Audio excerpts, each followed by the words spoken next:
The 2023 Anime Trending Awards had the likes of Chainsaw Man, Love is War, and Spy Family battling it out for Anime of the Year, but it was Bocchi the Rock that stood victorious overall. However, coming close in second place was an anime which I had kept on my radar for a while, and considering that so many people thought this anime was well suited for the title, Anime of the Year, surely I wouldn't be disappointed if I watched it. Note that this is the context that I decided to watch Summertime Render. This wasn't just a good anime, but considered a masterpiece by many, and that's how I'm placing judgment on this anime. If this was simply a question of would I recommend this anime to people, I would definitely recommend it based on how good the first half is. We're first introduced to Shinpei, a guy coming back home for the first time since he was a teenager. It's an island a few miles off the coast of Japan and has a very rural atmosphere. The reason why he's returned is to attend the funeral of a childhood friend of his, Ushio. So if you were expecting a slice of life out of this, of a guy who's come back home to his rural town and goes through the struggles of reconnecting after having spent a few years in the city, oh boy does this anime have something for you. It appears that Ushio's death was far from normal, instead turning into quite the murder mystery, and that's what makes Summertime Render so compelling to watch. The show gives us bits and pieces of information every episode and respects its audience's ability to think for themselves. We, along with Shinpei, are trying to solve this mystery too, so if you're interested in that sort of murder mystery sprinkled with a bit of suspense, then you'll probably like this anime. That's my recommendation to you. Though there is a bit of fan service, so I'll warn you of that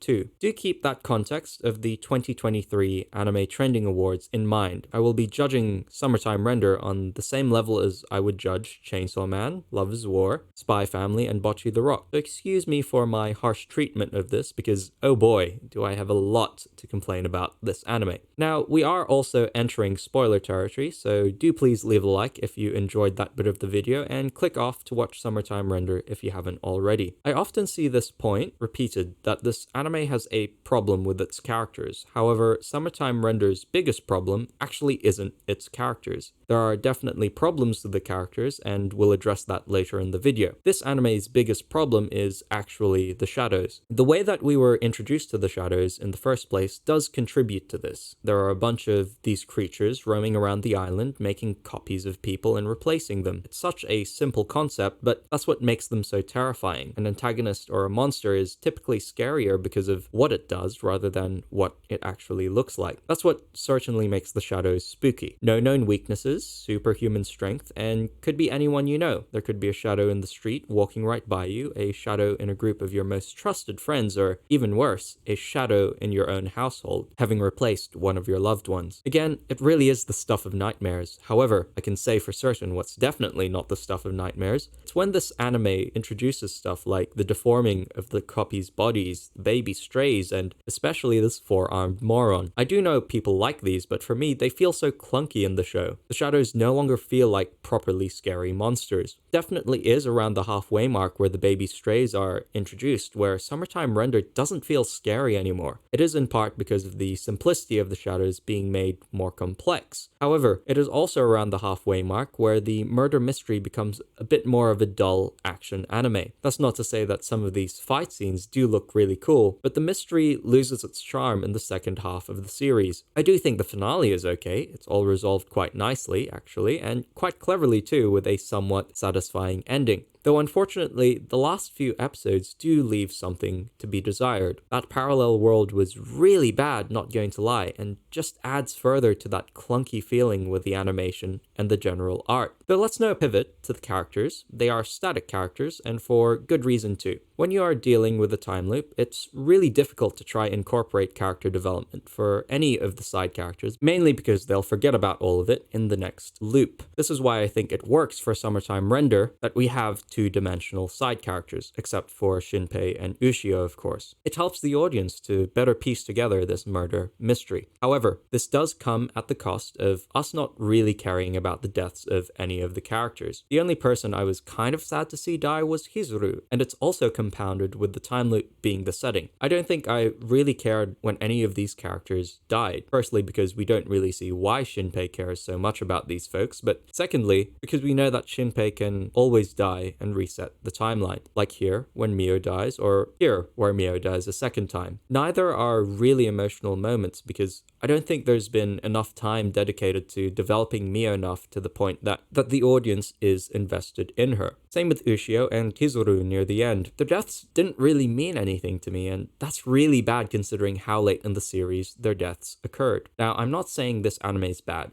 Don't get me wrong. There's a lot of great stuff going on here. Shinpei goes through this dilemma quite logically, and it makes Summertime Render not painful to watch by removing some of Shinpei's emotional urges. I appreciate this anime because this is some good writing, with the highest attention to detail being made. Plot points are revealed slowly in a way which nudges the audience to build a more complete picture. There's also a lovely sense of humor incorporated in, with also the tension and suspense of some scenes being beautifully done. But again, there's that character development which is lacking, with that feeling of clunkiness I noticed with the animation of any of the supernatural elements of Summertime Render. Which brings me back to the framework at which I decided to judge this anime on. Without this framework, sure, Summertime Render is a good anime with a compelling enough story and a satisfying conclusion. However, that expectation of a masterpiece has been instilled in me, and looking back on that list of candidates for Anime Trending's Anime of the Year for 2022, I'm looking back at it after having watched Summertime Render. Licorice Recoil and Spy Family, I have to say, were definitely better, not to mention Love is War, which had me far more invested. Chainsaw Man definitely beats it, and there's no doubt in my mind that Bocchi the Rock definitely does deserve its place as Anime of the Year 2022. So I guess I'll leave the video there because I do also want to hear your thoughts in the comments below,